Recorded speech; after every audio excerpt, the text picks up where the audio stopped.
સમજાવવા અને ગુના તરફ જતાં અટકાવવા જોઈએ. અને એમાં પોલીસનો પણ વાંક હોય છે, બાળકો ગુનેગાર બને એમાં સમાજનો વાંક હોય છે. સમાજે પણ આ ફિલ્મ જોઈને આમાંથી ઘણું શીખવા મળશે. એટલે મારું કહેવું એટલું જ છે કે આ ફિલ્મ તમે જોવી જોઈએ.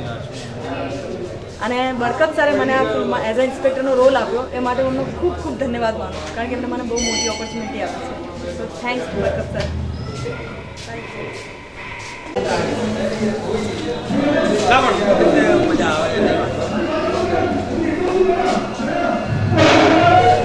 ઘાયલ પિક્ચર પબ્લિક થિયેટરમાં આવીને જોઈને ઘેર જશે એટલે બધા ઘાયલ થયેલા હશે કે ગુજરાતી પિક્ચર આટલા સારા બની શકે છે એ આશ્ચર્ય 100% બજારમાં આવશે.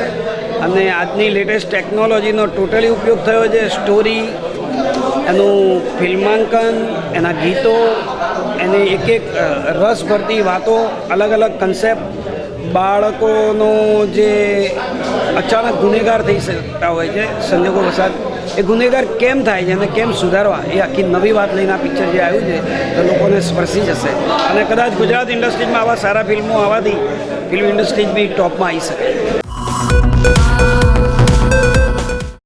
મારું કેરેક્ટર એક હવાલદારનું છે, જેને લાગે છે આ બાળ કેદી થયા છે એ ખરેખર અચાનક કોઈ કારણસર થયા છે, ખરેખર એ આરોપી નથી.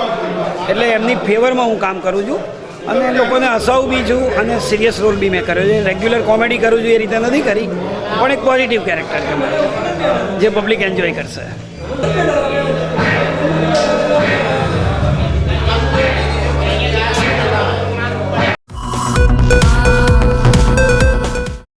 મને બહુ જ ખુશી થઈ રહી છે. અને પહેલી વાત કે હું ઘાયલ ફિલ્મનો એક પાર્ટ છું અને બરકત વઢવાણિયાની ફિલ્મમાં કામ કરી રહ્યો છું. એનાથી વિશેષ વાત તો મારા માટે કંઈ જ નહીં હોય. અને હવે મને આમ લાગે છે કે હા, હવે આમ સારો એક્ટર બન્યો હું. અને ખૂબ જ સરસ મજાની ફિલ્મ બની છે ઘાયલ. ખૂબ એક્શન છે, રોમાન્સ છે, ડ્રામા છે, કોમેડી છે. બહુ મજા આવશે ફિલ્મ જોવાની. મારું કેરેક્ટર આમ અમુક વાર મને એમ માસૂમ બતાવ્યો છે, અમુક વાર એક્શનવાળો બતાવ્યો છે, અમુક વાર કોમેડિયન બતાવ્યો છે. જેમ કે અમે જેલમાં હોઈએ છીએ, અમે 3 જણા છીએ જે અમે જેલમાં રહીએ છીએ. એમાં હું જે ખૂનના આરોપમાં આવ્યો છું એના માટે તો તમારે ફિલ્મ જોવી જ પડશે. અને બહુ સરસ મજાનું કેરેક્ટર છે. હસી બી આવશે, તમને રોવું પણ આવશે મને જોઈને. બહુ જ સરસ મજાનું છે. ઘાયલ ફિલ્મ એવું સમજો કે ટાઇટલ ઉપરથી કદાચ એવું લાગે કે સની દેઓલવાળી ઘાયલ છે, પણ ખરેખર તો સની દેઓલની ઘાયલને ના ઘાયલને કોઈ લેવા દેવા નથી. આ એક અલગ પ્રકારની ફિલ્મ છે. મેં લાસ્ટ ફિલ્મમાં પણ તમારા ઇન્ટરવ્યૂમાં જણાવ્યું હતું કે ભાઈ હું એક પ્રોમિસ આપું છું, એક વચન આપું છું કે હું વર્ષની એક ફિલ્મ આપીશ, પણ સારી જ આપીશ.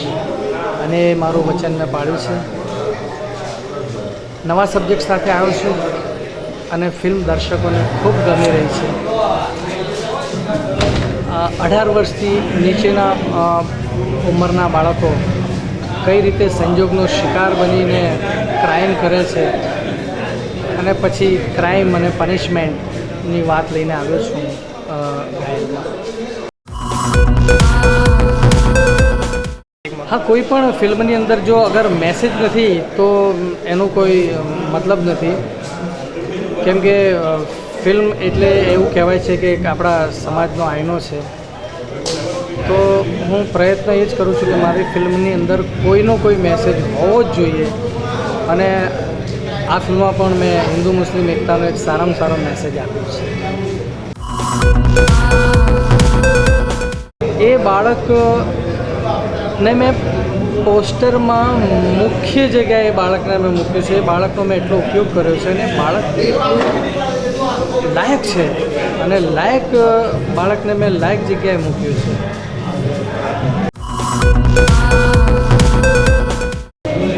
સૌથી મજાની વાત એ છે કે સંગીત મૌલિક મહેતાએ આપ્યું છે.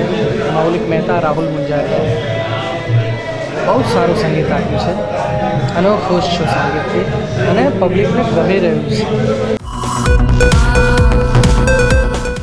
હું તો બહુ નાનો ડિરેક્ટર છું. ગુજરાતી ફિલ્મ તો ઘણી મોટી છે, એમાં ઘણા મોટા નામો છે, એટલે હું એમને કહેવાને લાયક તો નથી જ, પણ અંતરની ભાવના એવી છે કે મારા ગુજરાત માટે કંઈક કરું, અને એટલા માટે એક સારા સબ્જેક્ટ સાથે જ આવવાનો મારો હંમેશા પ્રયત્ન રહેશે. એ પ્રયત્ન ફળ સ્વરૂપે હું જોતો આવ્યો છું કે ગુજરાતી ફિલ્મોની અધોગતિ પ્રોડ્યુસરો કરતા હોય છે કે જે એના બાળકોને હીરો બનાવી દેતા હોય છે.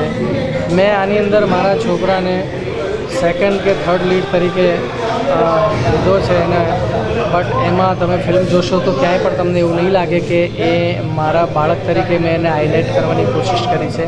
મારું બાળક મેં એને સમજ્યો જ નથી. એક આર્ટિસ્ટ છે અને આર્ટિસ્ટ તરીકે જ મેં એની પાસેથી કામ લીધું છે. એટલે હું ફિલ્મ ઇન્ડસ્ટ્રીને એટલું કહેવા માગીશ કે ભાઈ આ પોલિટિક્સ નથી. એટલે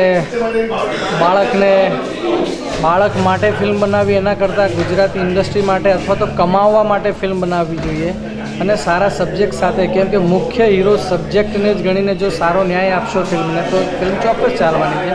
અને હંમેશા બસ હું એ જ કરી રહ્યો છું ને એ જ કરીશ.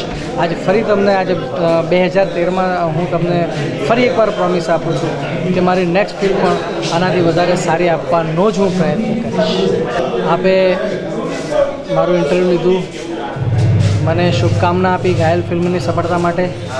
આપનો ખૂબ ખૂબ આભાર, અને મારી પણ દિલથી દુઆ છે કે આપનું ફિલ્મી ગોસિપ ઉત્તરોત્તર પ્રગતિ કરતું.